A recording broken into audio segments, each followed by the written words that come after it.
The terminal threw back its own light, fluorescent bones under high glass, announcement drifting like distant surf.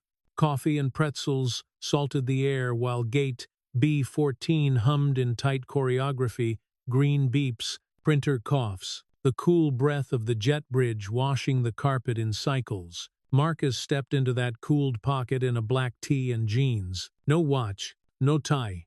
He moved like a man who thought best while walking. The first-class cabin met him with leather whispers and brushed aluminum-catching freckles of light, a hush that felt curated, the kind that costs extra to keep steady when the world outside runs late. Seat 2 amperes waited with the focus of a small stage. It had a straight seam down the headrest, a neat stitch, the color of nickel thread. He set his bag overhead, slid into the cushion like it recognized him. The stitch caught his eye. It looked exact. It looked promised. "Sir," the flight attendant said without smiling. Nicole hair-pinned hard. Lipstick like a closed door had a tablet crook-nested in her arm. "You're in the wrong cabin." He held out his boarding pass. Warm ink. Clean edges. Name clear. "That seat's been reassigned." "To whom?" "A VIP couple." It came easy, like a sunrise, not a decision. Brian drifted up alongside her, younger and confident in that way, that borrows its confidence from someone else's rules. Economy's back there. "Man." Marcus offered his license to the air between them. Real name, real seat. His voice didn't rise, and the stillness inside it felt like a weight placed on a table. Nicole glanced at his shirt, not the card. Then she reached for the pass. Paper tears louder than you expect when the room goes quiet. She ripped it clean down the center and fed it into the little silver ring of the trash without meeting his eyes. For a second, the cabin sound thickened. The fan's hiss took on teeth. In row 4, a woman with a Minnesota calm. Emma tilted her phone up and hit record. Her seatmate, Michael, widened the angle without comment. Not hostile. Witness. A memory lifted like a blade from cold water. 25.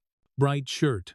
A regional airline job fair. Not the image we're looking for. He tightened one hand around the seat's arm. The stitch brushed his knuckle. "Hold the rail." It seemed to say, "Hold exactly here." Captain Pierce appeared with the gravity of habit. Tall, jaw carved into uniform angles. He took in the tableau and filed it under protocol. "Sir, we need the seat," he said. The tone was practiced, meant to slide over resistance like oil. "What rule?" Marcus asked. "Crew discretion," Brian said, beating the captain to it. "Policy. Policy." He tasted the word and set it down again. He felt the whole airplane listening from behind, reading lights and cracked novels. He tapped an earbud once and spoke softly. "Rachel, I'm here," she said. "Log everything at B14. He murmured, "Gate cameras. Scanner. Tablet serial. Preserve not pose." "Already on it," she said. "PR wants adjectives. Give them verbs." From the jet bridge came the flow of group numbers, the machine's appetite for motion. A couple materialized out of the carpet, the Bennett's platinum tags and tempered smile, hand in hand, around a glass stem, like a prop. Richard lifted his bag an inch, lowered it, lifted it again.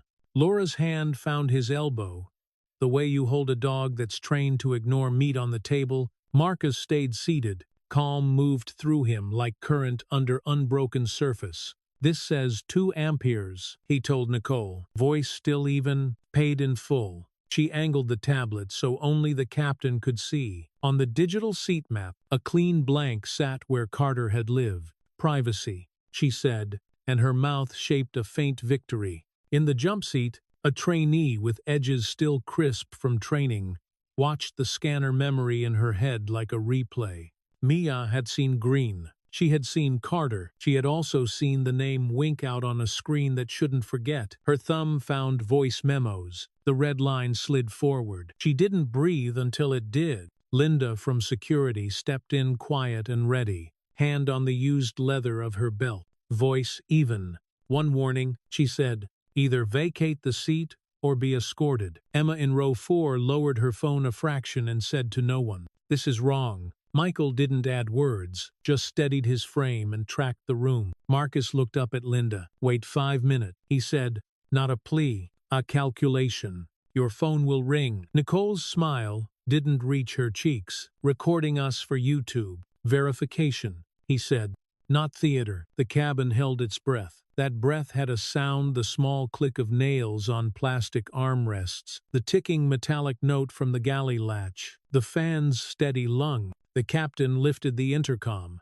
"Ladies and gentlemen," he began in a tone that had ended 100 smaller scenes, "we've identified a non-compliant passenger. Please remain seated." "Define non-compliant." Marcus said. He didn't project.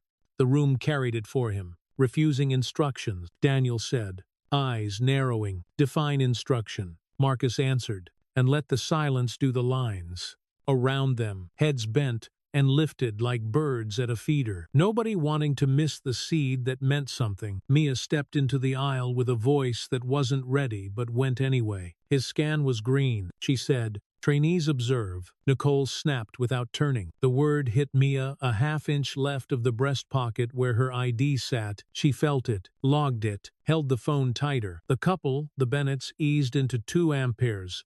Like you ease into a familiar sin. Richard watched Marcus the way people watch a stranger in their kitchen. An intrusion you've chosen to believe is a misunderstanding until it isn't.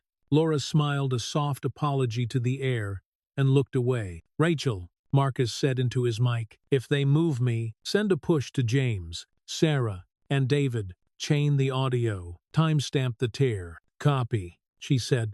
"Board's awake." Brian half laughed. "Maybe he'll go viral before we toss him," he muttered, and immediately wished he'd kept it inside his throat. The hashtag slid onto teen thumbs in row 6. With the speed of instinct, Horizon Shock flowered from nowhere like a bruise, purples and blacks forming under a white surface. No one believed anymore. Linda's fingers lurked an inch from Marcus's sleeve. The inch mattered again. She had taken that inch 100 times. Most bodies moved by instinct. When she closed it, he didn't. The inch felt like a seam holding. He kept his eyes on Daniel. "You're making a mistake," he said. "You have no idea who you're talking to," Nicole said flatly, and felt the first wobble under her feet when she heard herself. "Listen to your trainee," Emma said. Not loud, straight. "She's the only one telling the truth." Nicole's jaw pinned. "There is no record of, because you changed it," Mia said, voice small and clear as a bell rung in a stairwell. Brian rolled his eyes. Daniel shot him a look that could ground a jet. "We're following FAA guidelines," the captain said, rescuing the script. The words landed heavy. People shifted back, unsure, the way an audience sits deeper in its chair when the actor decides to shout. Marcus leaned back, not in defeat, in refusal to be moved by volume. The window threw a bright ellipse across his forearm. That, too, looked like a stitch. It sewed light to skin. "Rachel," he said softly, "send the audio to the board now." "Already moving," she said. "Chain of custody template on your device. Ground manager en route." Mia raised the phone the last inch and pressed play. The room heard the room. Vents hissing, ice rattling, words nobody wanted to hear themselves say. "Not in those jeans." "Delete it. Carter's name doesn't belong in first." People didn't gasp. They stacked quiet on top of quiet. In row 3, a man who had been in war laid 2 fingers on his knee to stop them from drumming. In row 5, a teenage girl stopped smiling for the camera and started looking at faces. "That's edited," Nicole said, but her eyes went to Brian's in a way that made the sentence a question. "No," Michael said, soft as a confession. "That's real." The intercom hung from Daniel's hand like a tool he didn't trust. Linda let her hand drop the last inch to her side. She didn't touch Marcus. She let the radio hiss her name and didn't answer it because answering it would mean the wrong thing. The jet bridge vibrated under heavier steps. The ground manager's clipboards have a weight that changes the air a little. You feel order entering before it arrives. Marcus touched the headrest seam with 2 fingers. The stitch felt exact under his skin. He could smell coffee finishing somewhere behind the curtain. That small burn before pour. He could hear the printer cough at the gate, start and stop like a conscience deciding to work. 5 minutes, he thought. He'd bought them with calm, with a call, with a girl who refused to swallow the truth before it hardened. 5 minutes had weight you could feel. He placed it on the table. Sir, Daniel tried one more time. Keter now. If you don't comply. Marcus didn't look up. I am. He slid the torn halves of the pass out of the trash ring with 2 fingertips and laid them together on his tray table, so the name bridged itself with white fiber. You aren't. That silenced things better than any announcement. Everyone watched the seam. Everyone saw the letters align. The plane didn't move, but something inside its frame did a tiny torque in the room's posture, a hinge closing on new pins. The ground manager stepped through the curtain with HR and labor, eyes sweeping, voice at a register that travels. We're preserving evidence, she said. We're documenting. We're resetting. Nobody moves unless we say, move. She didn't look at Marcus when she said it. She looked at Nicole, then Brian, then Daniel. Rachel's voice came soft as the cabin's breathing. Boards on line 1, she said. They want process. They want quiet. They want you to hold the stitch. The seam in the headrest held its straight line, catching a shard of light like a needle threaded and waiting. The cabin's hum braided into one-note vents, distant gate chatter, the muted clink of glass. A printer spat something at the podium and then thought better of it. The ground manager took the aisle like a lighthouse clipboard tight, flats whispering against carpet. We're pausing movement, she said. Evidence first. Reset after. Her voice didn't reach for volume. It trusted the room to carry it. Define escalation, Marcus said, refusing instructions. The captain answered, eyes on protocol, not on people. Define instruction, Marcus said back, and let the space between them fill with the noise of thinking. In row 5, a man coughed into his sleeve. In the galley, a coffee pot knocked once against its warmer. Nicole angled her tablet toward Daniel, thumb parked over a blank rectangle where a name should live. Seating log shows a duplicate, she said. Who verified? The ground manager asked. Lead, Nicole said. Second, sign off, the manager said. Silence put its elbows on the table. Brian opened his mouth, then closed it when he felt the ceiling lower. Rachel's voice rode in through Marcus's ear like a hand over a rail. Gate CCTVs secured. Device IDs recorded. Legal asks for a clean chain. You've got 5 minutes of patience banked. Spend it slow, he said. Richard Bennett shifted his weight from one polished loafer to the other. Glass stem caught low in his fingers like a confession. We were told, he began. We're not doing told, Emma said without looking at him. We're doing proved. Linda's radio hissed her name, then gave up. She set it on her hip like a sleeping phone. Sir, she said to Marcus, tone lowered. If you stand, this gets simple. That's the problem, he said. Mia stayed 30 inches back from the knot of bodies and held her phone like a book half open. Her breathing shortened to count time. Voice memos glowed a red line on black. She kept it aimed at the floor to give truth, less reason to flinch. The hashtag kept climbing on screens. It had no right to. Horizon Shock stitched itself across 2 rows, and then 3. Letters bright and cheap and suddenly heavy. Michael adjusted his angle. Your good side, he murmured to Emma, deadpan, and got a sideways look that almost smiled. Captain, the ground manager said, clipboard poised, state for record. Door open, passengers seated, management present. Confirmed, Daniel said, the word knocking like a knuckle on wood. We'll need the original seat map feed and the event log for 2 amperes from scan to present, she added. No screenshots. Raw.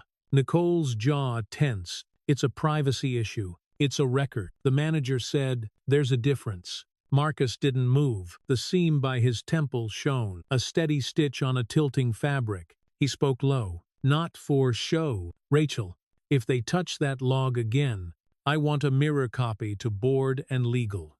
Tima stamped it. On it, she said. Also, PR wants to lean on misunderstanding. Enbricks, give them, we're verifying, and we're preserving. No halos. Emma raised her phone slightly to catch the captain's hand. He wasn't tapping the intercom, just holding it like a thing whose weight he finally felt. Linda watched his face for the moment. A person chooses dignity over habit.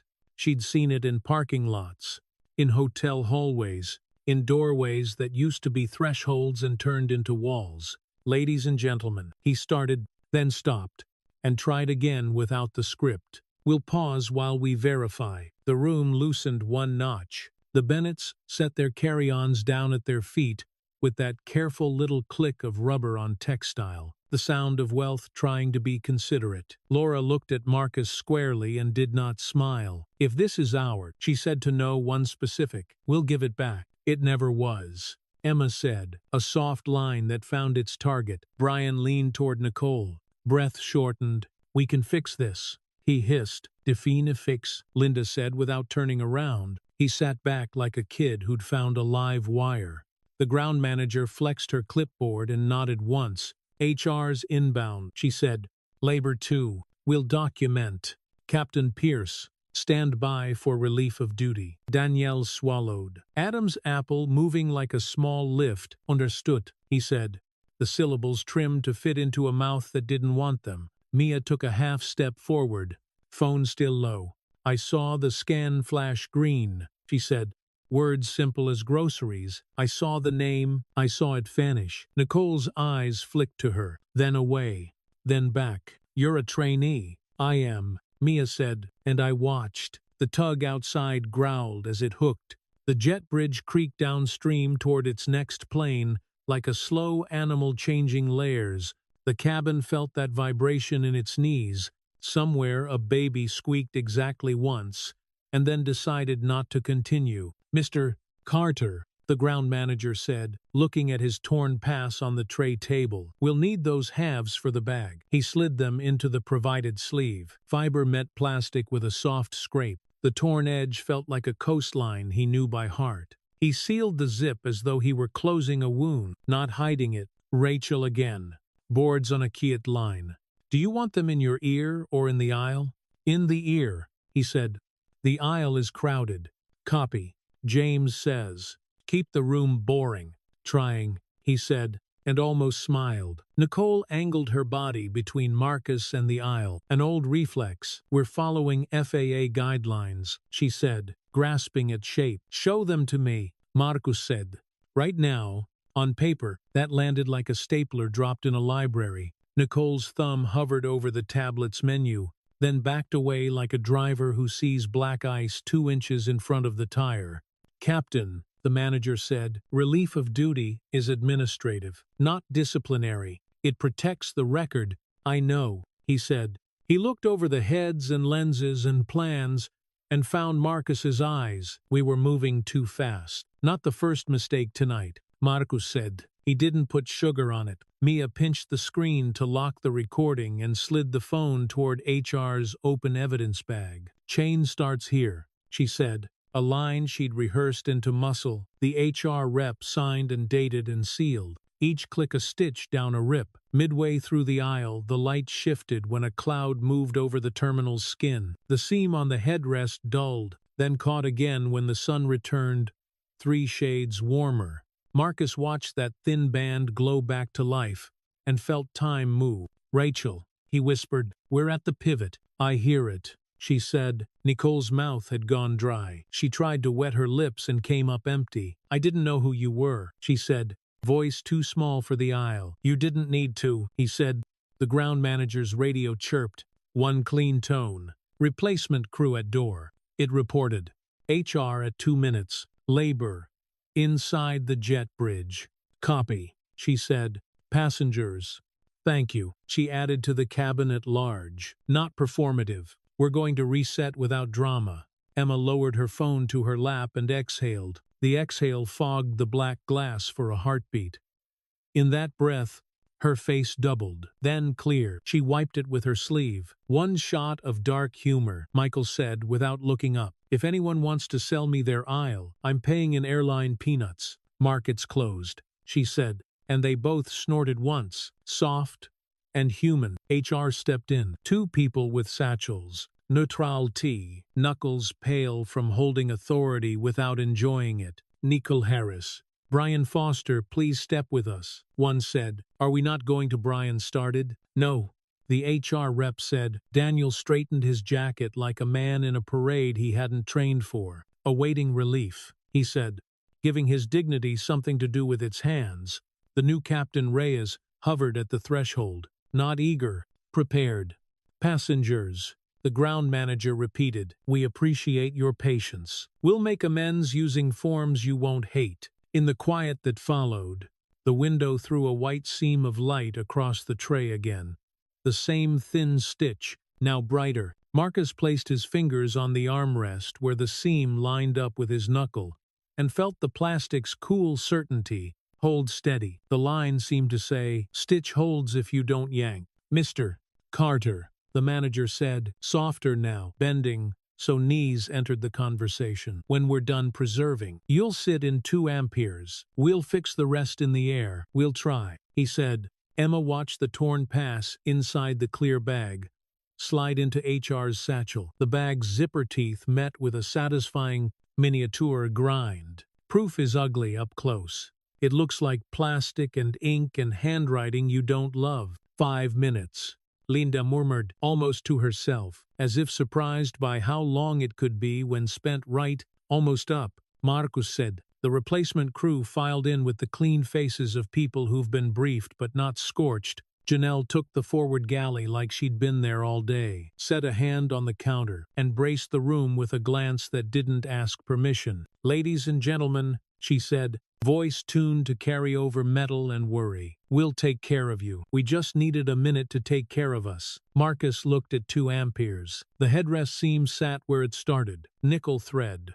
pretending to be metal. His reflection in the window wavered, then steadied when the jet bridge finally let go with a low hydraulic sigh. He pressed his palm to the plastic and felt its cool answer. The stitch held, for now, that was enough to move. The seam at 2 amperes held like a taut thread, catching noon one straight nickel glint against leather. Air moved in thin band, recirculated cool over skin. Warmer breath caught in shingled conversations. Far off, a baggage cart clanged like a spoon against a pot. HR opened a clear bag on the tray table. The plastic rasped against paper like a zipper learning English. Original fragments, the rep said. Marcus placed the torn halves inside. He didn't dramatize it. He pinched the zip shut and heard the small teeth meet, a domestic sound inside a public storm. The rep dated the label. The pen tip scratched a tidy verdict that would outlast opinions. Chain starts here, Mia said. Her voice steadied the room. She stood back of the scene, shoulders square, phone raised to capture angle and air. Her finger, hovered again, then fell, making the red line settle into a dot. HR slid the device into a foam cradle. No one clapped. The cabin's hum swallowed and kept the moment. Captain Pierce, the ground manager said without ceremony, you're relieved of duty. Administrative. Pending review. Daniel didn't argue. He placed the intercom in its cradle like setting down a tool he'd mishandled. His eyes skimmed the rows and landed on nothing and everything at once. Copy, he said, the word shaved to fit in a dry mouth. Ms. Harris. Mr. Foster. HR added. Nicole blinked like flashes off chrome. We acted under policy. You acted around it, Linda said, not unkind. There's a difference. Brian took a breath to mount a defense and lost it climbing the first step.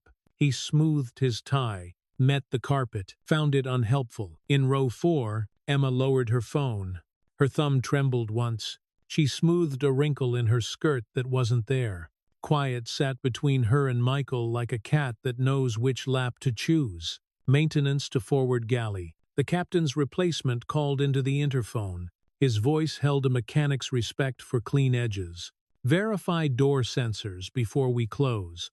A mechanic appeared, smelled faintly of diesel and winter glue. He touched a panel, listened, touched again. Good, he said to Janelle. Honest fit. Marcus felt Rachel in his ear, a pulse, more than a sound. Board wants the minimum nouns. Give them verbs, he said. Preserved, sealed, relieved. Reset. Copy, she said. Also, finance asks for a tally. Delay minutes. Refunds.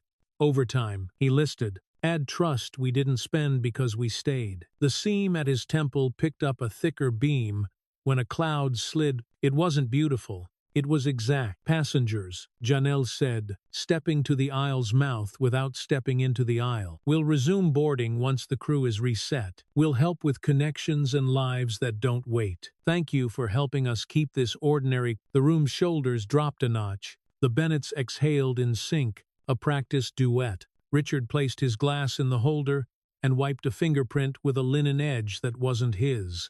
Laura kept her hand over the base, an apology that understood weight. From the back, the rattle of an overhead bin, accepting one more compromise. From the galley, coffee, surrendering to the poor. From outside, a tug, growling toward purpose. HR stood at the curtain. Ms.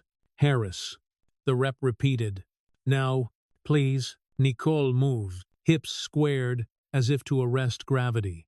At the threshold, she turned her face a fraction toward Mia. You ambushed me, she said, the accusation smaller than the scene needed. I recorded what I heard. Mia answered, that's not the same thing. It is when it's proof. The corridor inhaled them, Nicole. Then Brian swallowing the electric edge they'd been throwing. The curtains settled. A cheap tide. Danielle stayed. He stood short of the same door, like a man who knew which line was his, and respected it too late. Captain Reyes, he said to the new arrival, offering the seat. Logs clean. Clean, Reyes said. Eyes on the panel. Hands grazing switches like keys he trusted. The seam intersected the shadow of Marcus's knuckle. He pressed his thumb to it. He felt plastic cool under warmth, a right angle under a pulse. The simplest geometry can hold a room. Mr. Carter, the ground manager said, clipboard subtitled with 3 tidy boxes. Time action witness. You will be reseated at 2 amperes. Will process compensation in air. No applause. No speeches. Good, he said. Promise, not performance. She nodded. Mia Lang, she added, without looking up. You have whistle status. Union notified. HR shields in place. Mia blinked. The words slotted into a part of her brain that writes checklists in pencil. Copy, she said. The word looked different on her face than on a pilot's. It looked earned. Lenses dipped like heads after prayer. Phones fell to laps. A boy in row 7 whispered to his mother, Are we done?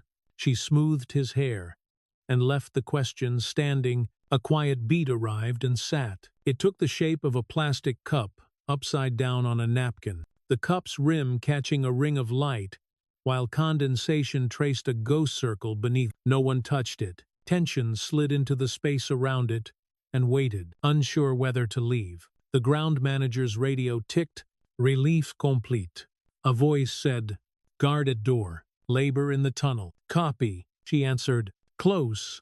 When ready, Janelle adjusted the galley latch until it clicked like something right-sized, finally found its slot. Doors to automatic and cross-check. She called, and chorus came back. Click, click, click, like small bones cracking into alignment. Marcus looked to Linda. She shifted from one foot to the other, as if her legs were learning a new length. You held your line, he said. I held my inch, she answered. It was enough. Once, he said. Next time. More. She nodded once, a promise that knew it would hurt. Reyes leaned into the cabin's edge. Folks, we're resetting, he said. No show. We've got a weather nick off the right. We'll step around it. Shouldn't cost us much. Emma glanced at the window. The glass threw back terminal metal and sky like a layered negative. Her breath fogged a small cloud that vanished, as if embarrassed. The mid-cabin speakers popped and then found tone. Michael angled his phone into his pocket and muttered, If they comp us anything, I want more of this coffee that tastes like hot cardboard. Ambitious, she said, and smiled despite herself. Board update. Rachel said, Comms got adjectives out of their system. Legal wants the seat log buffered to an independent mirror they can access without knocking. Do it. Marcus said, Call it guardrail. Make it right. Once. You're naming bots now. Only the ones that keep us honest. A ramp agent waved his wands outside. Radiant sticks carving clean arcs in the thin winter sun. People move doors with their shoulders. The way theater crews move sets quickly, and without calling attention to their correctness. Prepare for pushback, Reyes said.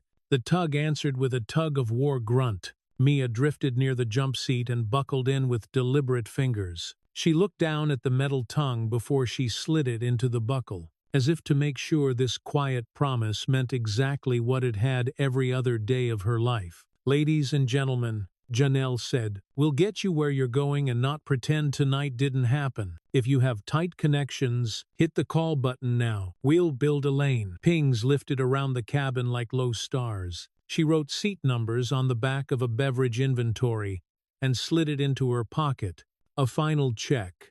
Overhead bin cuticles pressed flush. A paper corner trapped under a seat tugged free. An armrest clicked down from a compromise position into certainty. The plane shivered when the tug leaned. The seam at 2 amperes vibrated with the motion and stilled, then vibrated when the gear rolled over a metal plate, a small stitch holding, made to flex, not break.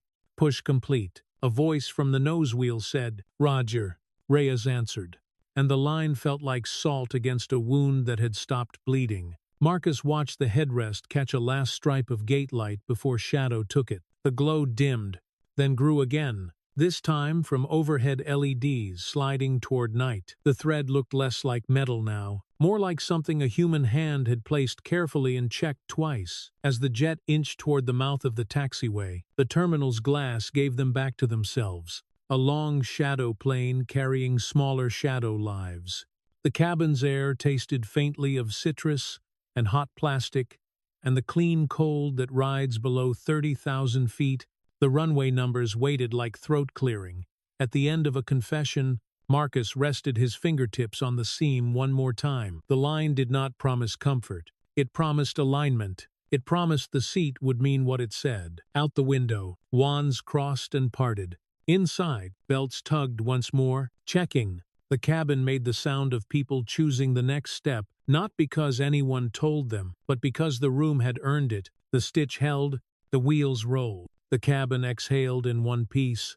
Taxi lights threw thin bands across the carpet, climbing the aisle in slow procession. The headrest seam at 2 amperes caught one stripe, then the next nickel thread blinking like a pulse. Engines wound up. The low animal growl rung through aluminum ribs. The cabin leaned as the jet muscled right, then straightened into that held-breath hush before acceleration. Janelle braced in the forward galley, one palm on stainless, the other around a thermos. We'll keep you current, she said, voice pitched for calm, not charm. If you're chasing a clock, hit the call light. We'll build a lane. A constellation of pings answered. Marcus watched her write seat numbers in pencil on an inventory card. The graphite left a soft shine, nothing dramatic, just a promise made in small handwriting. Rachel, he murmured into the mic tucked near his collar. Send ops the priority list. Violinist in 9, new father in 21. Anyone with exact medicine. On it, she said. Board asks for a status at 10,000. Give them rolling, he said. But spell it with a cost. The jet surged. G-force pressed backs into foam and ambition into bone. Armrests creaked once, then learned their job. The runway's painted numbers smeared under speed and snapped past. Lift came like a held note resolving. Nose angling into black glass, shot through with city grids. The seam by his temple kept its straight line while the world tilted. They climbed through chop. Overhead bins whispered. Somewhere aft, ice clinked against plastic, the sound of people keeping hands busy. Marcus turned the torn pass evidence sleeve over just once on his tray and slid it back to HR. No flourish. Clean handoff. 10,000. Reyes called to the room. Devices, okay. Seatbelts stay low and tight. Rachel's voice slid in soft. Comms floated. Misunderstanding. I replaced it with verification. Legal agrees. Good. Marcus said, adjectives brise. Janelle moved aisleward with the steadiness of someone who'd rehearsed trying days until they became ordinary. Connections, she asked at 9D without stooping to pity. L.A. Conservatory, the violinist said, chin lifted. Case strap, printing a red line into her shoulder. Car at the curb, Janelle said. Security will walk you fast. My cousin runs their desk. He thinks Vivaldi is a kind of bread, but he moves with purpose. The woman's mouth twitched. I'll play louder. Then, good. Break the lobby glass. Marcus smiled once, small, and let it die. He jotted 2 more names. Rachel. Bill for the car straight to me, he said. No forms. Finance will send you a love note, she said. They can send it to my trash. The jet punched through cloud and came up into moonwash. A pale blade of light slid across the aisle, hit the seam, and held there like it had always been waiting. Marcus rested 2 fingers on the headrest, as if checking a stitch he'd sewn himself. Single thread. Real seam. Doesn't look like much until the fabric pulls. Linda took over a mid-cabin block. Radio clipped, boots whispering. She addressed people by seat number, not type. It changed the set of shoulders. 21 Foxtrot. Tight connection, she asked, and a man lifted his hand in thanks. Eyes wet, voice steady. Kid, she asked. First, he said, and swallowed. Will make you late to sleep, not to morning. When she passed Marcus, they exchanged a look reserved for co-workers who weren't yesterday. He saw the inch she'd chosen and the mile she owed. She saw the ledger in his face and trusted it enough to leave it there. Reyes updated with verbs. Left turn direct to Jilly, he said into the cabin, maps in his head rewriting to spare them headwind. We'll ride the smoother river. Emma kept her phone down. She wrote 3 sentences in notes and deleted 2. Michael angled his screen to show her a meme of a cat piloting a 737 with sunglasses. She snorted. The laugh didn't fix anything. It kept the hinge oiled. Midway through cruise, the cabin dim. Light fell in layers blue overhead. Amber stripes at knee height. The fine green of exit letters. The seam's nickel thread glowed like a thin runway by itself. Marcus let the image hold him, then went back to numbers. Delay minutes. Free rebookings. Overtime. He underlined the line he'd need to say aloud later. This cost us. Not doing it would have cost us more. Board in 7, Rachel said. Do you want the call open in your pocket? Keep it in your pocket, he said. Tell them we're building proof, not a headline. They're asking about Keller, she added, and her voice found a careful shelf. Figure out what we know. Marcus said. Don't guess. If his team touched logs outside, change control. I want to see the fingerprints. Guardrail should make it impossible tomorrow morning. Guardrail? She said, tasting the name. You're naming policy after hardware now. It's more honest than naming it after values. Janelle paused at his row. Poured water. No ceremony. You look like someone trying not to grind his teeth, she said. Expense line item, he said. Always tastus like chalk. He took the cup. We'll change the recipe. Emma leaned forward from row 4, chin on wrist. You're the reason I still like the idea of planes, she said to Janelle. Not the seats. You. Seeds don't pour coffee, Janelle said. They just pretend to. Dry humor quata met. Michael murmured. We can go back to glowering. They flew. The old miracle soothed nothing and saved everything. Metal, fuel, math, and hands. Marcus watched the wings' slight flex, the aluminum's patient answer to stress. He thought about how machines survive what people invent for them. Redundancies, rails, limits that insult ego and protect strangers. He thought about trying to make people more like wing, halfway to descent. Turbulence tickled. Seatbelt signs winked awake, and everyone heard 1,000 pilots in their heads say it together. Keep them low and tight. Janelle tucked a blanket around an old woman without remark. Linda crouched to show the father how to hold a bottle while a plane cut sideways. Mia rinsed a carafe, fingers automatic, eyes at the door, where a hinge groaned on every hard bounce. She noted it. She would write it in a maintenance log. Someone would actually read in the morning. Marcus's phone buzzed once, a text he didn't expect from an unknown number that ended in -773. Saw the clip. I was that kid once. Make them put the rails in code. He typed back a single word yes and didn't ask who. Bored now, Rachel said. James wants to know the headline for tomorrow's slide deck. No headlines, Marcus said. First slide, what it costs. Second, why we pay. Third, what changes by morning so we never pay it for the same reason. Fourth, Keller, she said, and the consonants landed heavy. Fourth, self-inflicted, he said, but only if the logs sing it. Copy. I hear a chorus warming up. Marcus closed his eyes. The seam pressed into his temple like a thin bench. Uncomfortable, necessary. He let the simple image deliver him. Thread through punched holes. Tension exact enough to hold without tearing. At midpoint, the seam stopped being a seat detail. It became a line you draw between what you say and what you do, then stitch until they touch. The captain's voice came back soft. Ladies and gentlemen, we're starting down. Weather at destinations cooperative. If you've got places to be, we're going to help legs do what wings can't. Janelle moved with new purpose. She pinned a hand-drawn connections lane sign to a closet with a bread clip and a stubborn optimism. 9D, she said, into the PA. I'll take you personally. 21F. Security will meet you at the top of the jet bridge. Everyone else, thank you for letting that work. Call lights popped. A row of small sun. Marcus stood in the first-class aisle, braced on the galley frame with 2 fingers.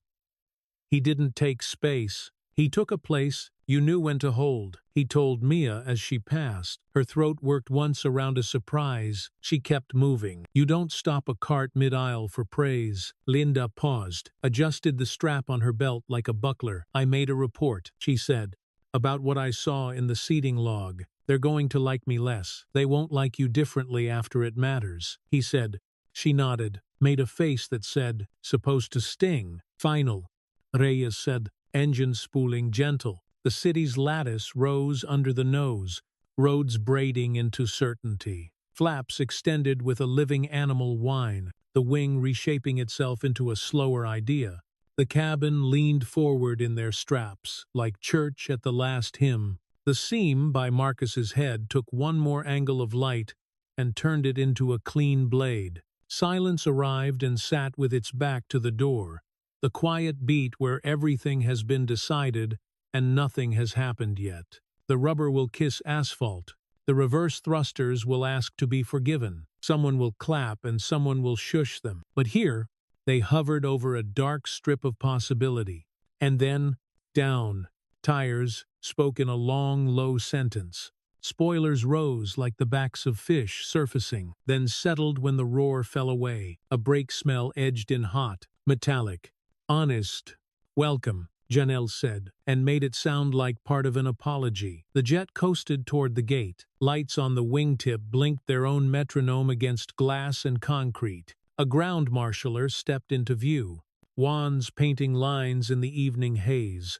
Connections, Janelle said. 2 lines. Don't worry, we rehearsed. The plane sighed as the door unlatched. Air changed. Synthetic cool gave way to terminal breath rubber. Steam.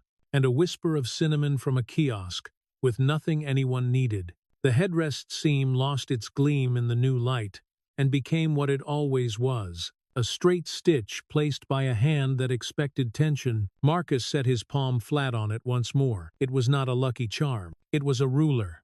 He lifted his hand and looked down the aisle where lives reassembled into lines and clocks and promises. Go, he told himself, and stepped aside to let urgency pass. The seam stayed, an unromantic line, in a mundane seat, holding more than fabric. It held the choice thread pulled through, knotted, ready to take weight. The jet bridge had a seam down its center, rubber joined to metal in a straight, stubborn stitch. It led all the way to the gate like a ruler pushed across gray carpet. Marcus stepped onto it and felt the floor hum through his shoes. A steady current, under fluorescent hum and burned coffee. The terminal light was wrong for faces too white, too honest.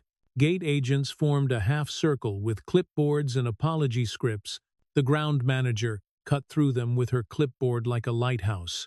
Chin up, mouth set. We're building 2 lanes, she said. Connections left. Everyone else right. Keep your phones for rebooking codes. We'll say sorry with verb. Don't say sorry, Marcus said quietly. Pay it. She nodded without looking at him. Already wrote the checks in my head. Janelle shepherded the violinist to the podium. Car at the curb, she said, pencil ticking against the inventory card. Security through side door. Break a string if you have to. I've got spares, the violinist answered, breath fogging the plexiglass. Her case bumped her knee, a dull thud like a heartbeat through wood. At the other line, Linda flanked a young father in a hoodie, stubble shadowed, baby photo bright on his phone. Driver waiting, she said, knows 3 illegal routes and 1 legal one. He'll pick legal. First, baby, the man said, voice steady in the way steel can be thin and whole. She doesn't care about routes. Then we care for her, Linda said, and the man nodded like acceptance. Hurt a little less if a stranger gave you permission. The Bennetts stood near the window, their reflection mixing with nose, cones, and stair trucks. Richard held his carry-on like contraband. Laura stepped closer to Marcus than comfort required. We didn't ask, she said. But you sat, he said. Not cruel. Yes, she said. We'll write that down. You don't have to write it, Marcus said. Just don't repeat it. Rachel's voice slipped into his ear, lower than the terminal's buzz. Comms is ready. Board is 9 minutes out. Legal wants phrases that don't rot. Give them preserved and relieved, he said. Leave unfortunate in the drawer. And Keller, she asked, quiet for now. He said, we'll pull his threads later. He moved along the gate as if it were a factory floor. He signed 2 meal vouchers and pushed them back with a pen that didn't wobble. He approved hotel rooms like a man buying time at market price. He asked a teenager if he wanted a charger and got a surprised smile that said the smallest kindness is sometimes the only one that lands. Emma hovered by the window and filmed through glass, her phone pressed to a cold square that smeared her breath into a cloudy stencil. She lowered the camera and checked the posts she'd made trim clips. No commentary. Michael stood next to her and lifted his device for a still shot of the plane, like a person trying to capture a moving truth. You think the internet allows nuance before midnight? He asked. It allows fact, she said. Everything else is after. Facts are spicy now, he said. Careful with the heat. Mia approached with her hands clean from sanitizer and something else decision. Maybe. HR asked what I want to do, she said. Voice even. I told them I want a badge that presses play in training rooms. Then you get one, Marcus said. She blinked. It's not a title, it's a job, he said. Titles come after work. Linda came up on his other side, the stride of someone who'd slept under fluorescent lights before and learned how to think anyway. Reports filed, she said. My inbox will look like a fire later. Let it burn, he said. We'll build you a door that doesn't. A gate agent lifted his hand. Sir, we have media requests, he said. Calls from 3 networks. One wants you live by the coffee kiosks. Coffee kiosks don't love me, Marcus said. We'll speak in daylight after we've done the work. Dry humor noted. Rachel said in his ear, board in 3. They gave the violinist an escort who moved like a chess knight. They sent the father down a staircase that smelled of rubber and cleaner, past a fan that blew at 1 speed regardless of weather. Emma pressed her palm to the window until the print matched the plane's nose and then let it fall. Marcus sat for 20 seconds in a chair no one wanted. Its vinyl cracked along a seam that had given up pretending. He laid his notebook across his knee. 3 columns. Lost. Saved. Oh, he wrote in cramped letters without flourish. Time, ease, trust. He added lines for the extra hours of a night shift that would roll into a morning shift for someone in scheduling. He wrote guardrail in the margin and drew an arrow to it hard enough to mark the page beneath. The board call came through as a vibration first. He took it standing, shoulder to a pillar, eyes on ground crew, flinging orange wands like illuminated punctuation. We preserved, he said. We relieved. We reset. We're paying people with more than apologies. What about revenues prearranged? A voice began. Later, he said. We make the ledger honest before we discuss yield. What protects the record? Another asked. By morning, write 1 seat logs, he said. 2 signatures for any reassignment. Independent mirror only legal can touch. We call it guardrail. It says no with a smile. Name makes it feel like equipment. Someone said, that's the point. He answered, Keller sent emails last quarter using optics. Rachel murmured, cueing him a line she'd already highlighted. Direct pressure on first assignment. I'm pulling more. Pull, he said. If a pattern sings, we'll let the tune play loud. He clicked off. The terminal's sound collapsed over the space the call had held. Someone's suitcase zipper caught and refused. A toddler hiccuped until she remembered how to stop. He found Janelle at the podium, writing names in pencil that had worn the wood down to a sliver. How many tight? He asked. 9, she said. 3 we can save with a sprint. 2 are fiction, but I'm going to try anyway. She blew a hair out of her eyes and smiled without showing teeth. You know what I hate? Tell me.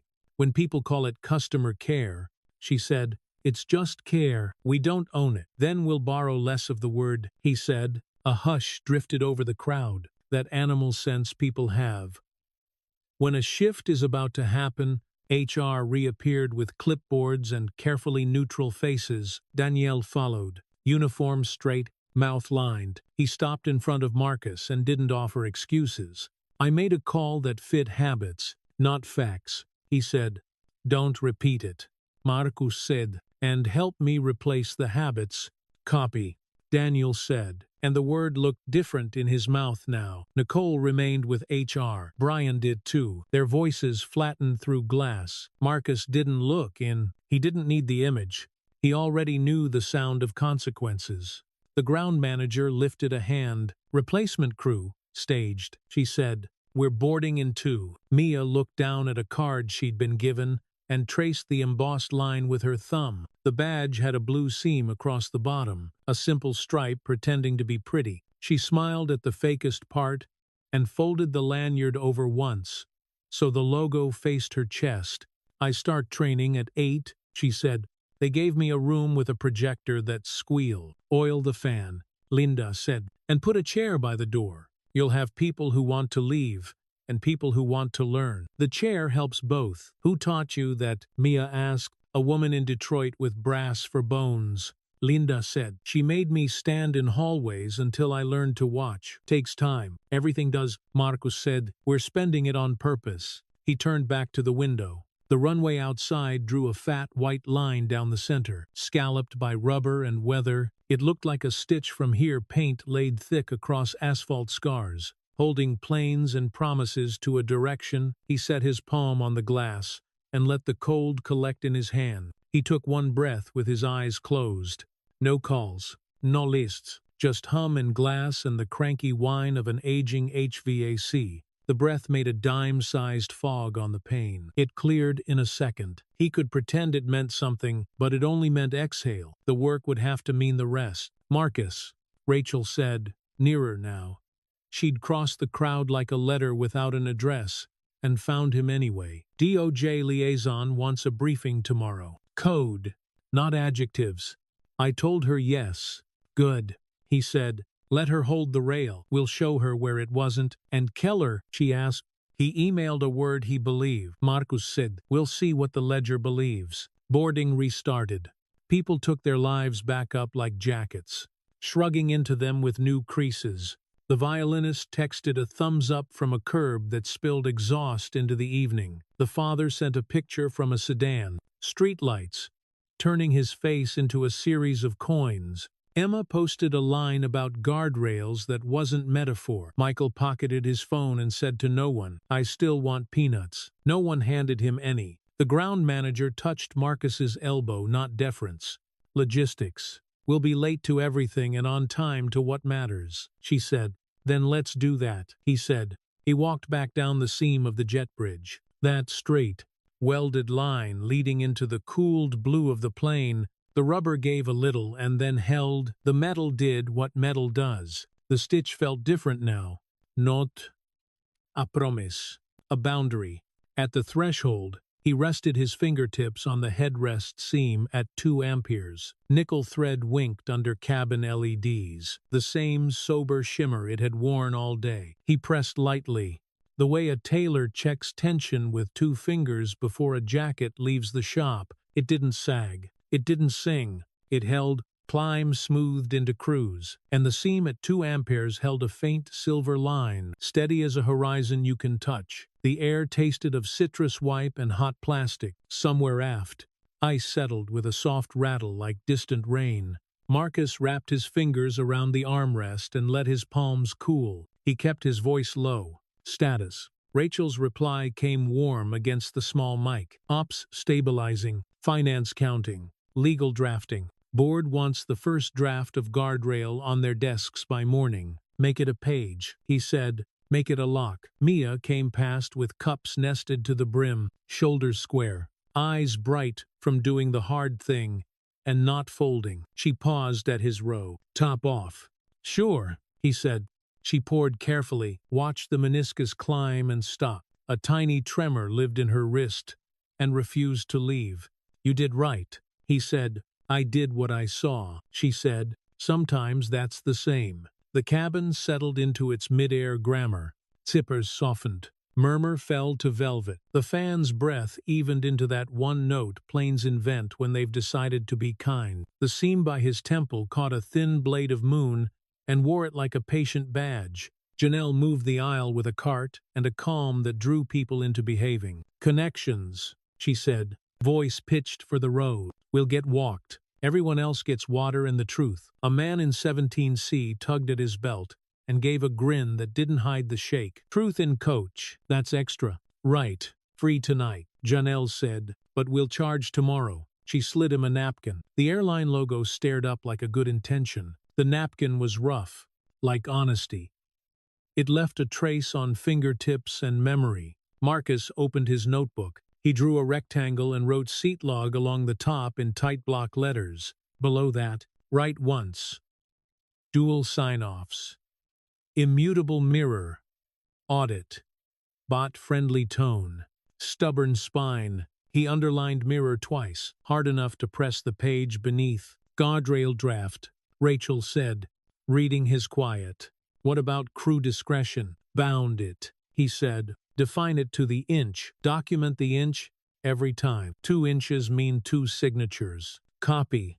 From the cockpit, Reyes slid a voice over the cabin like a warm hand. Smooth ahead. We'll ease left for better winds. Flight time improves by 6 minutes if this behaves. He didn't make promises. He treated time like weather. Linda hovered near the mid-cabin door, one palm flat on the bulkhead.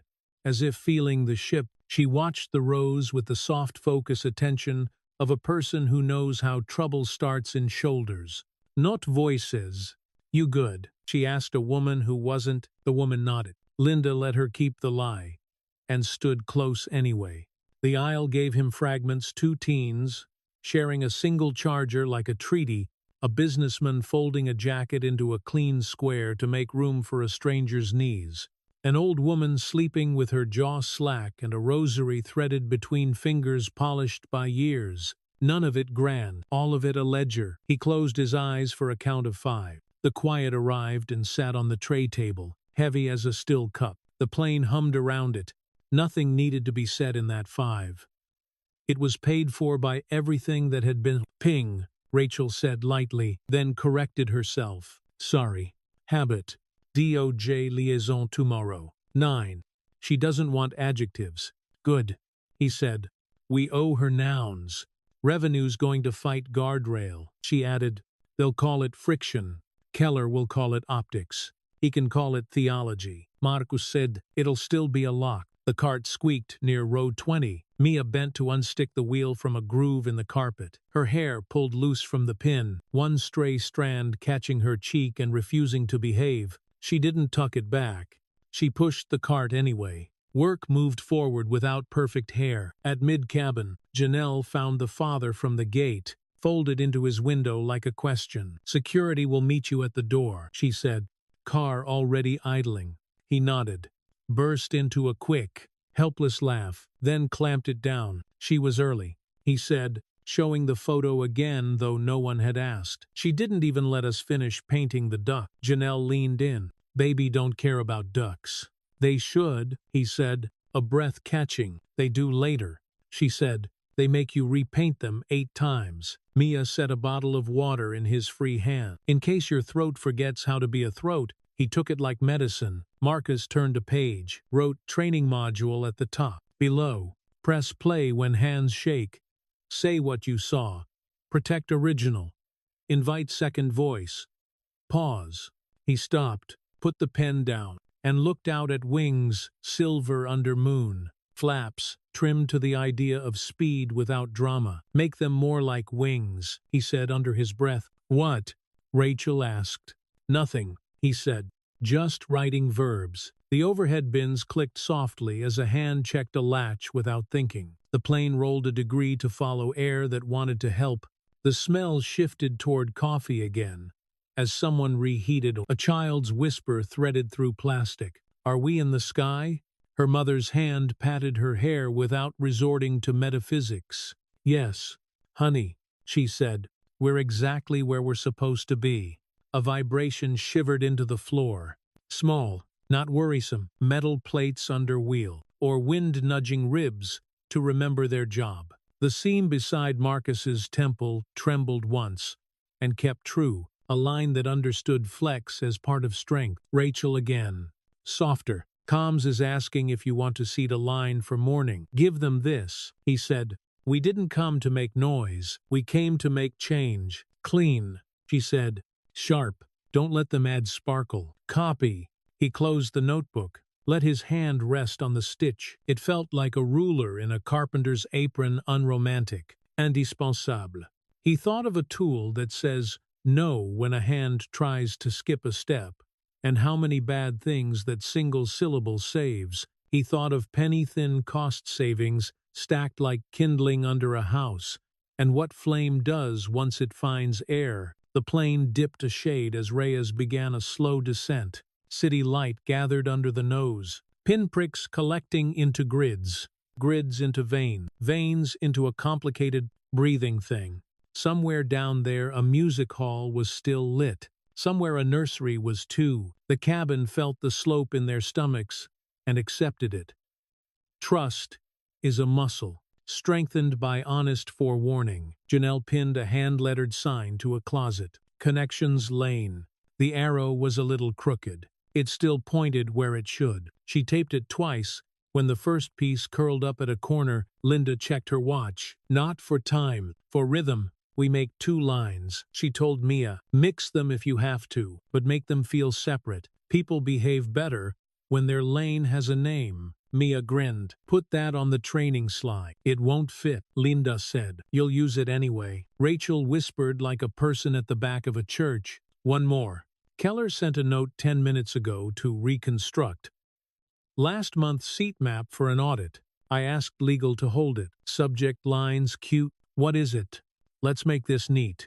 Oh, he breathed once through his teeth. Thanks for the confession, he said, to a man who wasn't there. We'll use it. The seatbelt sign chimed back to life. Soft lights ran the aisle low, green and patient. People straightened, slipped phones into pockets. Rettied hair, adjusted lives to gravity ahead. The seam on the headrest lost its moon for a heartbeat, then found it again and wore it smaller, tighter.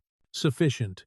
Final approach, Reyes said. He sounded like a person who trusts himself once the checklist is a song, not a test. We'll be on the blocks in 9. Cabin. Prepare doors. Janelle's cart disappeared into the galley. She planted a foot on stainless, braced her palm. If you've got legs that need a head start, she said, we're going to give them one. Everyone else. You'll get where you're going. Even if it's a different clock. A laugh moved through the rows like a sea wind, not joy, relief renamed for the night. Michael leaned into the aisle and stage whispered to no one. Calling it now, LAX baggage will beat us to the carousel for the first time ever. Emma snorted. The joke landed where it needed to. The quiet arrived again in that long second before wheels speak. A bead of condensation slid down a plastic cup and parked at the rim. You could hear the breath people held and how it changed the air. You could pretend it meant something. It did. The runway reached up. Tires wrote a single, honest sentence. Spoilers rose and did their plain work. Reverse thrust roared, then repented. A brake smell bloomed and settled. Part metal, part heat, part promise kept through friction. "Welcome," Reyes said, and it sounded like a verb. They coasted past blue edge lights, past a tug idling like a patient animal, past other planes sleeping with red hearts, beating on wingtips. A marshaller lifted wands and drew them home with wide, forgiving motions. Marcus pressed 2 fingers lightly to the seam. Pre-climax breath. One more check. The line still held, neither sagging nor proud, just true. He let go. He stood. He didn't take the aisle.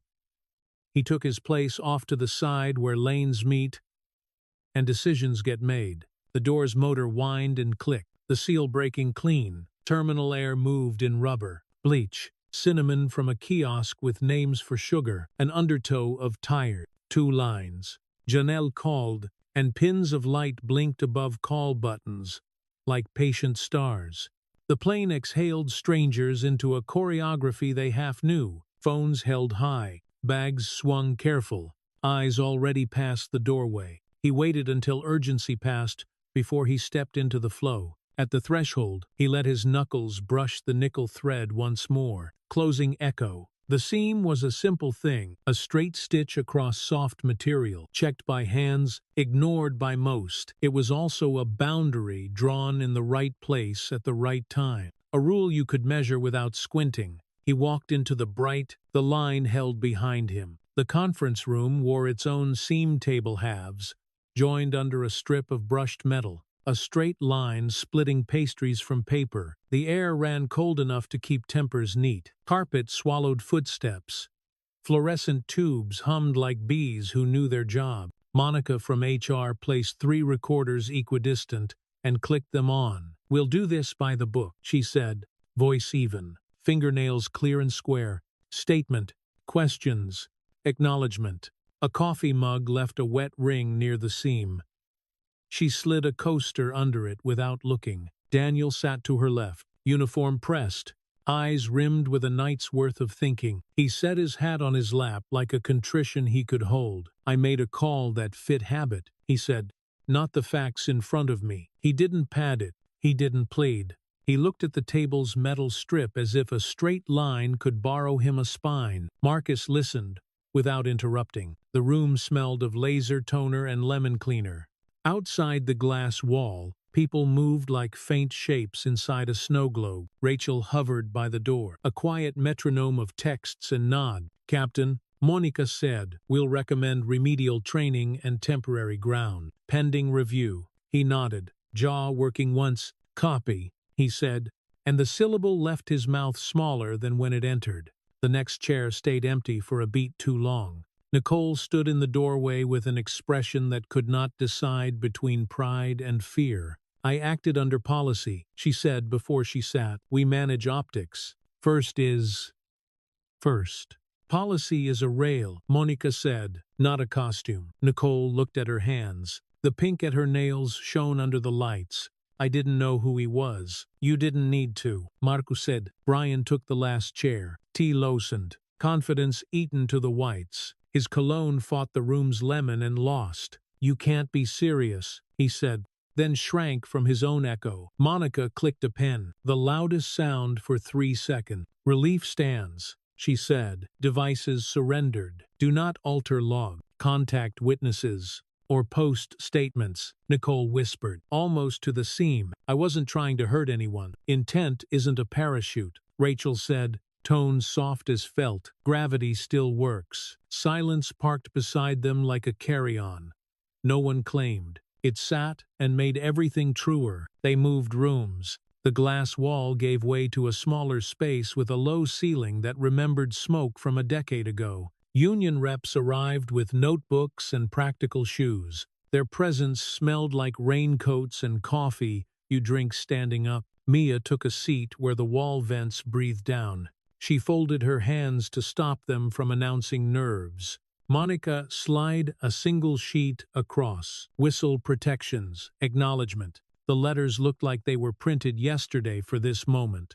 "Do you want counsel?" the rep asked. "I want a better training slide," Mia said. She signed in a clean line that didn't blur. Her phone sat face down, as if it had done enough work for one life. Linda stood behind her, shoulder against cinder block. "I filed," she said to the union quietly. "If anyone unfiles me, I want to see the hand." "You will," the rep said, pen already tapping out a rhythm that sounded like, "We've done this before, we'll do it again." A light knock. Monica opened the door to a legal pad and a certain kind of shoe. "DOJ liaison tomorrow," Rachel said to the room. "She wants code, not adjectives." She looked at Marcus when she said it, though everyone already knew. They ate the kind of sandwiches you forget while you're swallowing. The seam down the table pooled mustard, where the halves didn't meet. Emma reached across with a napkin and mop, then smiled at her own fussiness. "Internet doesn't want nuance," Michael said, chewing. "It wants villains. Give it provable facts." Emma said, "Let it discover its own appetite." Dark humor arrived when it needed to. Michael lifted his can. "To facts with fiber," he said. It earned thin smiles. Revenue came next. The room colder now, glass clearer. Keller called in from a place with better art on the walls. His voice came through expensive and clipped, vowels ironed. "We can't criminalize inventory decisions," he said. "First class is an instrument. Donors and optics." "Stop saying optics," Marcus said. "Why?" Keller asked. "It's the business. It's a mirror," Marcus said. "Not a lever." Rachel slid a printed email toward him. Hot off the machine. Subject line.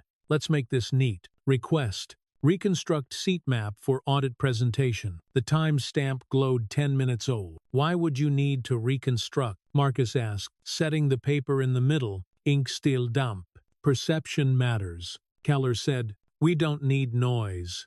We need logs." Marcus said, "Write once. Dual sign-offs. Immutable mirror. Guardrail goes live at 07. Censure. You named it," Rachel murmured. "It's a lock," he said. "Locks deserve names." The union rep scratched something in the margin rails, "not costumes," and underlined twice. In the corner, the coffee machine clicked and failed to brew. Someone smacked it with an open palm. It worked. Monica looked at Keller's email, as if it were a thread you could pull to unravel a sweater. "We'll need your devices," she said into the speaker. "Voluntary is cleaner. Otherwise, legal. Be careful," Keller said. "I see. You're touching revenue streams you don't understand. Streams don't cut their own banks," Marcus said. "People do." The call sank into silence that smelled briefly of hot plastic and printer ozone. Keller hung up without goodbye.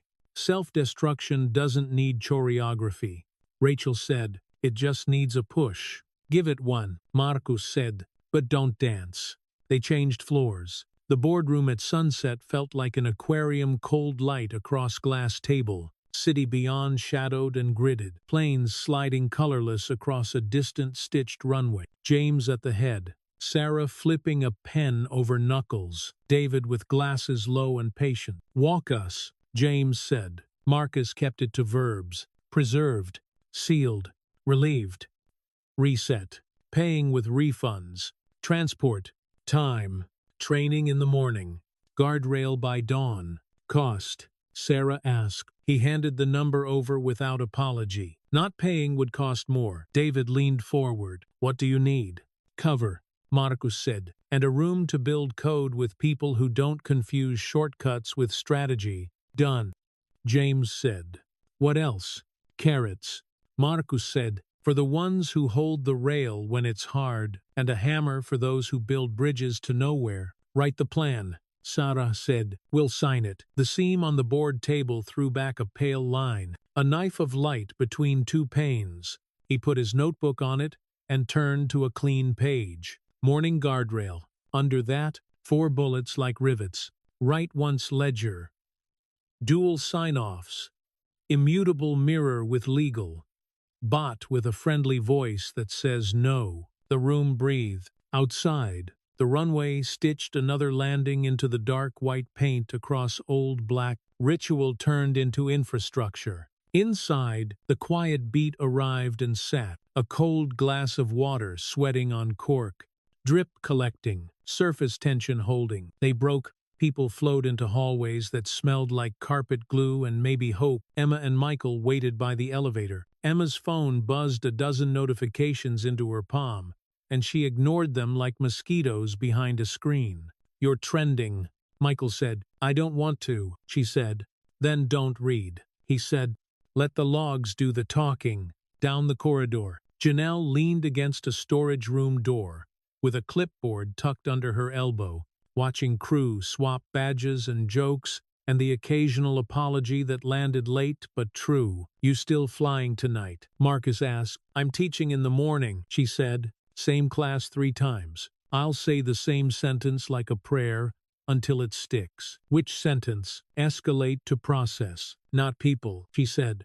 "Then I'll pour coffee like it's a sacrament." He nodded. It felt like faith without theater. Mia arrived with a lanyard new enough to shine. The badge had a thin blue stripe across its bottom edge, a fake seam pretending to be design. She rubbed it with a thumb as if it might warm. "Room 8 has a projector that squeals," she said. "Oil the fan," Linda told her, stepping out of a shadow with a grin, "and put a chair by the door." "You keep saying that." "You'll see," Linda said. "People sit differently when a chair watches." They shared a small laugh that didn't ask to be noticed. It rewired a bad hour into a working one. Rachel approached with a folder. Paper warm from a printer that had earned its noise. "Press wants a pull," quote, she said. "Give them this." Marcus said. "We didn't come to make noise. We came to make change." "Clean," she said, already walking. "Dry humor?" Michael asked as they reached the elevator again. "Or do we save it for the sequel?" "You only get one line," Emma said. "You spent it on fiber." He shrugged. "Worth it." Night filed past the window. The airport slid into its own tide, arrivals becoming departures, tugs pivoting, beacons scratching red on acrylic. The runway seam kept catching headlights and losing them, a straight rule across a scuffed world. Pre-climax breath. Marcus stood alone in the hallway for a 10 count. The hum of the building thickened, thinned. A cleaning cart rolled by, lemon assaulting the air. He watched the janitor pull a gray bag from a bin and tie it with a practiced twist. The knot looked like work. Ugly. Necessary. Strong. He walked back to the gate where the window turned glass into mirror. In the reflection, 2 amperes waited inside a closed door. Headrest stitching, catching the terminal's pallid light. It wasn't shining. It didn't need to. It was a line, set true, refusing to curve for comfort. He placed his palm flat against the glass, cold mid-skin. For a second, his breath fogged the space between his hand and his face and the world beyond, and then cleared. The runway's white seam held steady in the distance, thick paint over cracked asphalt, direction affixed to tired earth. The line didn't promise anything. It simply stayed. Morning put a seam across the city, first light stitching glass to steel, windows to sky. In the operations lab, 2 rows of monitors glowed like a runway at dawn. A thin strip of tape ran down the center workstation, a no-nonsense line that kept elbows honest. Someone had written, "Goordrail 07, 30 along it with a blunt marker. The room smelled like hot dust and coffee with the lid left off. A fan trembled on a file cabinet. Engineers murmured in a tempo that kept nerves from earning a raise. Rachel stood behind them with a tablet, eyes flicking from code to clock. "On my mark," David said, glass low, breath even. 3, 2, 1. The first chirp came from a speaker the size of a mint, cheerful, not cute. A small light went green. Lines of text populated an immutable ledger seat changes that could not rewrite themselves in the mirror. A bots line appeared, lowercase and confident.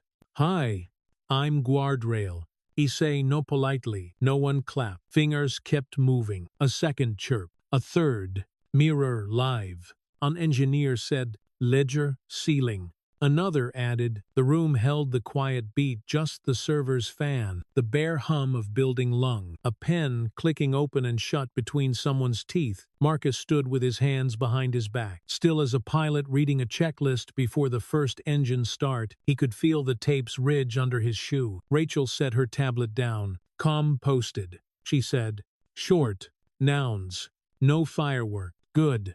Marcus said, let the logs do the bright work. By 0741, the first test request hit a gate agent outside Phoenix, trying to swap 2 seats for a frazzled honeymoon couple. Guardrail replied with a small ping and a line on screen. Need 2 signatures. Scan originals. I'll keep the receipts. 10 seconds later, 2 credentials blinked, and the ledger wrote once and only once.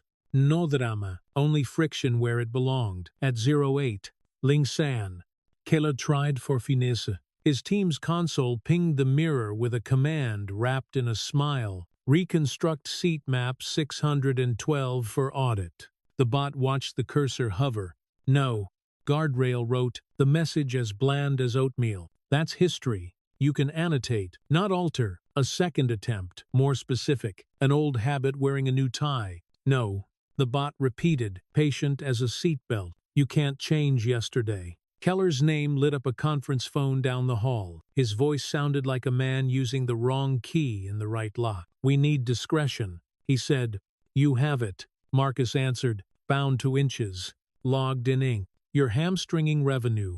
I'm binding it to truth. Silence. A breath. The line clicked dead. Rachel didn't smile.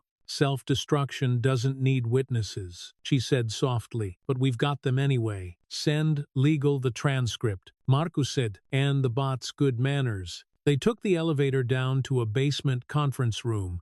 With a ceiling that hovered too close, the Department of Justice liaison was already there. Neat notepad, sleeves rolled at an honest angle. No cameras, no speeches, just code projected on a wall that still remembered overhead markers. David walked her through the flow. He talked like a craftsman what the thing is, what it does when it's bored, how it behaves when someone raises their voice. Immutable right, dual signatures, tamper alerts, failed closed. She nodded at the right places, not from politeness, from comprehension. If someone tries to change last night, she asked, they can't, David said.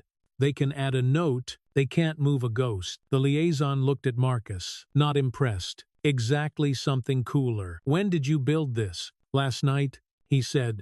We spent the time we took. He slid a laminated card across the table, the size of a boarding pass. 2 sentences in black on white. Escalate to process, not people. Record first. React second. Along the bottom ran a thin blue stripe design, pretending to be more than it was. The card's edge had a small burr where the laminator had hiccuped. Put this at every podium, he said. Put it in training. Put it wherever hands forget. She tilted the card. Let overhead light create a seam across the laminate, a tiny river of glare that made the words look like they were stitched into plastic. She nodded once. We'll be in touch. Upstairs, the press tried for a story with edge lights and big fonts. Someone aired screenshots. The internet squinted and zoomed. EESIF data contradicted a chyron. A hashtag fell out of favor by lunch, not because outrage tired, but because facts occupied the room it thought it owned. In a training room with cinder block walls painted eggshell, Mia stood in front of 30 faces that wanted coffee or blood or both. The projector squealed once when she clicked, then settled into a thin breath. Linda sat in the back, arms folded, a half smile flattening her cheeks. Mia didn't sell inspiration. She played a 30-second clip, the sound of a cabin when a lie lies down. Vents, ice, voices saying the wrong thing. She paused the frame on the waveform itself. Trace. Like heartbeats stretched. What do you do first? She asked. A few answers came stilted. Call a lead. Escalate security. Use the app. She shook her head once. You press record, she said. You say what you saw. You protect The original. You invite a second voice. She held up the laminated card. You escalate to process, not people. The rail keeps you from falling. A flight attendant with years on his face and sky in his clavicles lifted his hand. What if the rail fights me? Then you fight back, Linda said from the back, voice flat enough to make eyes turn. And if you can't, you call the person who can. Mia nodded. Today, that person is a bot with better manners than some of us. Tomorrow, it should be you. Dark humor slid into its line when an older woman in the front raised her coffee and said, if guardrail says, no politely, can we borrow its tone at Thanksgiving? The room laughed once, sharp and needed. The projector hummed, pleased to be helpful for once. They ran scenarios with speed and patience. Mia watched where eyes went screens, doors, the floor. She kept the room a fraction too cold, because people work better when they don't get cozy with their old story. Linda stood by the door like a chair someone had put there for a reason. People sat differently because of it. Across campus, the Union Hall met under a banner that had seen too many summers. A rep with a pencil behind his ear drew 2 columns, rights and responsibilities. He wrote big so the back row could see. Whistle protections aren't poem, he said. They're contracts. People nodded. A woman in a red sweater asked about retaliation.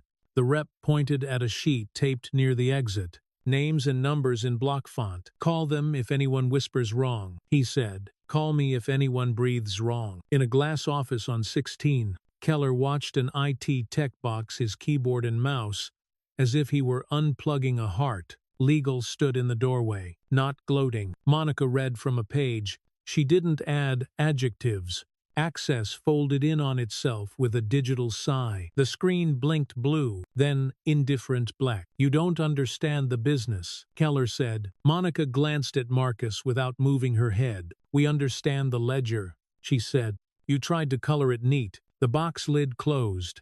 Tape whispered along cardboard. Keller left holding his coat like a person without hands. The corridor absorbed him without appetite. In the comms room, a printout taped above a desk held a short sentence in a sans serif that liked facts. We didn't come to make noise. We came to make change. A junior staffer looked at it, mouthed the words once, then went back to emails that said the same thing more quietly. Afternoon leaned into itself. The airport outside kept stitching planes to Earth and back again. At the curb, a violinist posted a photo of a music stand and a score marked in pencil. Largo circled twice. The caption read, I made it. In a sedan threaded through side streets, a father sent a picture of a sleeping child with a wristband too big for her fist. He didn't add words. He didn't need to. Marcus walked a corridor with windows on one side and framed nothing on the other. The glass threw his reflection back, layered with the field beyond gates. Tugs. A runway seam fat and white against asphalt, scuffed black by work. He stopped with his shoulder touching cool aluminum and watched a marshaller's wands draw a plane forward with broad, forgiving motions. Rachel fell in next to him. Comms cooled, she said. Union signed on to guardrail. DOJ wants documentation. Not a podium were oddly boring. Finally, he said, bored at 1600. She added, you'll get to say right once until it stops. Meaning, anything? It won't, he said, and almost smiled. Pre-climax breath. He stood without moving. The hallway emptying of footsteps. A cleaning cart parked 2 doors down. A bottle of blue liquid catching a square of sunlight and throwing it back in the shape of a crooked jewel. Sound thinned to air and the faintest whistle under a door. He thought of the way a seam pulls when the wearer breathes wrong. How a line of thread learns to hold only when the tailor guesses tension and stitches for a body that refuses to stay still. He thought about planes, structures built around motion designed to flex, to forgive, to fly because someone wrote down the ways they were allowed to bend. He pressed 2 fingers against the window. The cold climbed into his skin and stayed outside. A plane lifted, nose steady, the wings leading edge shimmering as it took the river of air the way it wanted to be taken. The runway's painted seam fell away behind it, straight as an oath. Back in the ops lab, The bot chirped once more, and denied an alteration with a voice that could live forever. Engineers barely looked up. That was the point. The miracle had been turned into a dull habit that would save more people than a headline ever could. Evening crept in. The glass went from mirror to dark. The laminated cards sat by podiums, edges already nicked, words still clean. In training room 8, Mia erased the last slide and left the whiteboard with 2 lines written large enough to find you from the hallway. Press record when your hands shake. Hold the rail when your story does. She capped the marker and listened to the room hum after bodies had left. The projector clicked cool. The chair by the door waited to be put away and wasn't. Some things you leave where they need to be. Down the concourse, a plane taxied in, red beacons pulsing against glass. People stood, smoothed shirts, checked messages that mattered, and some that didn't. At 2 amperes, a headrest caught a sliver of terminal light and squared it along a nickel thread. The line neither bragged nor apologized. It held. Fog stitched the runway to the morning. A white seam on black felt straight as a promise. Engines coughed awake beyond the glass, while a cleaning truck hissed and left a wet track that steamed under pale sun. Somewhere, a warmer room brewed coffee that smelled like graphite and heat. Marcus stood in an office that wasn't his yet. The air ran cool and very dry. A single plant did its best under fluorescent light, and the window threw the field back at him in rectangles. Rachel set 2 papers down on the table's brushed metal join, right over the line. One was short, one was expensive. Statement, she said. Make it simple. He said, nouns, then numbers. She read without ornament. We preserved evidence. We relieved staff pending review. We launched a write-once ledger with dual signatures and an independent mirror. We're compensating passengers and funding training at scale. She looked up. And you? He nodded, felt the pull in his jaw. We'll get to that. Phones shivered on a stack of folders. Investors would be voices soon. The HVAC clicked, and a thin draft slid down the wall like a whisper that knew your first name. He touched the table's seam with 2 fingers. Cold metal steadied his hands. Open the line. The call came in clean and eager. Someone cleared a throat that sounded expensive. Quarterly's face headwinds. A voice said, "We'll need buybacks to calm the street." "No buybacks," Marcus said. "We're buying rails. Optics. We're done saying that word." Silence stretched in a way that reveals who needs noise to feel in control. A second voice slid in, friendly, like a handshake that looks for ring, then at least balance with premium growth. "I'm capping comped upgrades," he said. "We're turning discretion into a record. The stock may dip. We'll earn its way back with trust." Numbers coughed through the bridge. Someone typed harder than the keyboard deserved. Rachel watched him the way you watch a tightrope without clapping. "What about your compensation?" Another voice asked. "Signals matter." He slid the expensive paper to the seam and flattened it with his palm. "I'm waiving my bonus," he said. "Redirect it to a fund that trains, audits, and protects whistle voices. 24 months. That's material," someone said, startled into respect. "It won't fix the ledger," Marcus said. "It'll fix the hands." The bridge went quiet long enough for the air to make its own noise. A plane rotated beyond the glass, the wing flexing like a living thing, the runway seam falling away behind it. When the call ended, the room felt bigger by an inch. Rachel didn't smile. "You just set fire to a pile. Everyone keeps dry." "It was kindling," he said. They took the elevator that hummed a half-tone too high. The doors opened onto a hangar that smelled of cold metal and wiped oil. Folding chairs formed rows facing a riser built from crates and faith. The space breathed its own weather echoes. Drafts. The ache of a place meant for tools and not speeches. People filled it in work shoes and pressed uniform. Janelle stood near a mic with a clipboard, and no need for it. Mia sat front row, hands flat on her thighs, to keep energy from leaking out. Linda hovered at an aisle like a door. She knew how to keep. Marcus stepped up and let the room settle him. He didn't warm them. He didn't sell the future. "You already know the verbs," he said. "Preserved, relieved, reset." Today we add the rails. A slide went up. Not glossy, black letters on white. Right. Once ledger, dual sign-offs, mirror alerts, fail closed. The words sat like hardware. He told them what would hurt. Discretion gets measured, he said. VIP lists get audited. Shortcuts turn into alarms. Revenue yells. We'll listen and say no. A murmur moved like a wind through tall grass. It wasn't hostile. It wasn't glad. It sounded like people revising their day in real time. Monica from HR stepped forward and spoke with a voice you could pour into forms.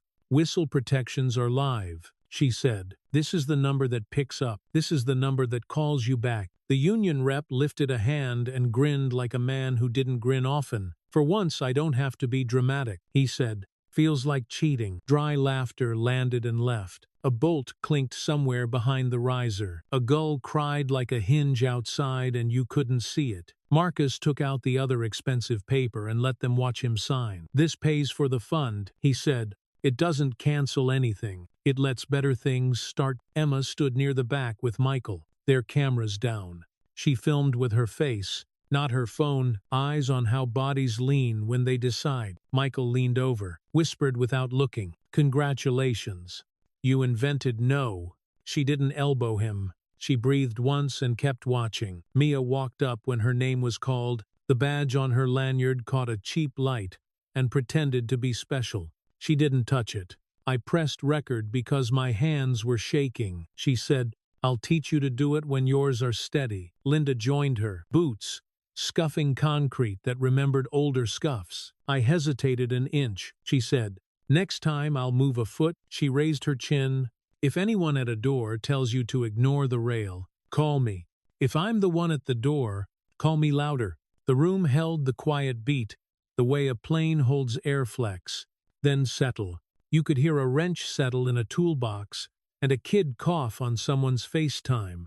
Janelle tipped a thermos and poured water into 3 paper cups. She set them on the riser with a motion that made ceremony out of fatigue. After, the hangar emptied in the way rooms unfill when the day can't wait. Marcus stayed. He walked in a wide circle and touched a rivet with his knuckle. The metal was cool. The light stayed white. A fine draft chased his ankles. Rachel found him by ear. DOJ sent a note. She said, "They want the ledger code in a sealed drive. Courier at noon. Give them 2. He said, "One goes straight to archive. One goes straight to use." They cut through a service corridor that smelled like mop water and steel. The door opened into a quiet aircraft left on a gate to nap. The cabin was dim, window shades half down, LED strips running like patient veins along the ceiling. The air had that particular airplane smell plastic. Ghost coffee, a hint of Freon. He walked to 2 amperes and sat without needing an invitation. The headrest seam met his temple with a nickel line that made more sense than words. He rested his palm there like a man learns a map by touch. In the aisle reflection, he looked older than he felt and younger than he thought. The job allowed. He took a paper from his jacket. Thick stock gone soft at the edges. A letter he had kept too long. Not the image we're looking for. He laid it across the tray table and lined its bottom edge with the headrest stitch. He folded once. He folded again until the sentence became a strip, then a square thicker than it should be. He pressed his thumb down and felt the fiber give with a tiny pop. He didn't tear.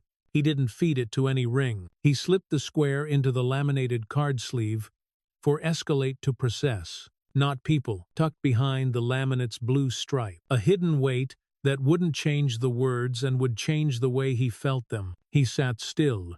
The cabin hummed its single note. Dust hung in a column of white from a crooked shade and moved so slowly you could pretend it was stopped. The quiet did its work. His phone buzzed once. "Rachel again. Keller's out," she said, voice flat. Resignation letter arrived like a weather report. No apologies inside. "Sometimes the fall writes its own letter," he said. "Press wants a clip of you on the jet bridge." She added, "We can say no. Say we're working," he said. "We'll show them logs later." The door thunked as a maintenance tech came in, whistling off-key. He nodded, saw who sat in 2 amperes, and stopped whistling. "Sorry," he said. Don't be. Marcus said, sing. It keeps the rails honest. The kid flushed, picked up a panel, set it down again. I don't sing good. You sing true. Marcus said, that's the job. Outside, the field moved in slow grammar. Tugs nosed into metal bellies. A marshaller traced wide arcs with cones that swallowed light. The runway seam glared white and patient and mostly used. By afternoon, the fund had a name, and a mailbox, and an inbox filling with confessions and half-brags, and questions asked like apologies. The union hall stapled a flyer to a bulletin board.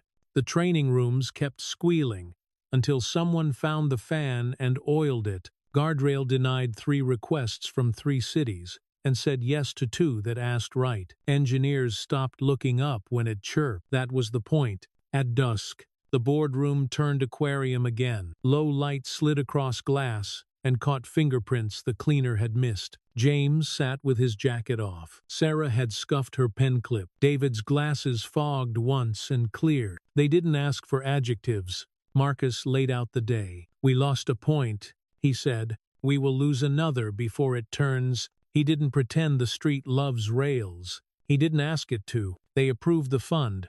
They wrote down the rails like something to remember when tired. They made a motion to codify whistle protections into contract language that survived leadership and moods. They voted, the record took it, right once. Last, he gave them his last paper. I'm stepping back, he said. It moved through the room like cold water. Not shock, a reset. Executive chair, he said. 90 days. Rachel runs the day. I'll build the rails and teach them to hold cost. Sarah asked. Me, he said. Gain. David said. Us, he said. They signed. The lamp threw a seam of shadow down the middle of the table, and the signatures crossed it like a bridge without swinging. He left the building through a side door because the front had too much glass. The air outside had lost heat and picked up jet fuel. A row of cabs idled, their hoods humming their own chord. Somewhere, a horn lied about urgency. Somewhere, a shoe found a puddle and made a sound like a small mistake. Emma sent a link with a single line. Rails beat speeches and let it sit. Michael texted a photo from a concourse bar. 2 peanuts left in a foil sleeve. Careful as relics. Told you I'd get some, he wrote. Marcus typed back, save them, and put the phone away. He walked to the window. No one watched. Second-floor corridor. Dead-end view. The glass was colder here. The runway seam was a chalk line in the dark, paint thick over scars. Direction fixed on a surface that remembered every landing. Planes moved like patient animals. Red lights blinked on wingtips, as if a heart could think ahead. He pressed his knuckles to the glass. Touch soft enough not to leave a mark. He breathed and watched the fog bloom and go transparent, a cloud so small it didn't matter, and maybe did. In the reflection, a headrest waited in a plane shut down for the night, nickel thread, catching exit signs and holding them straight. He didn't get an ending. He didn't ask for one. He got rails, and a room that would fight him and help him in the same hour. He got a seam that didn't brag and didn't break. He stayed until a tug rolled by and drew a bright line across his shirt. He stayed until the cleaning cart clicked over a threshold and the bottle of blue sloshed like a tiny tide. He stayed until a plane lifted into the black and the runway seam let it go, staying exactly where it had to stay. The line held, and the night did what nights always do. It waited for the next plane.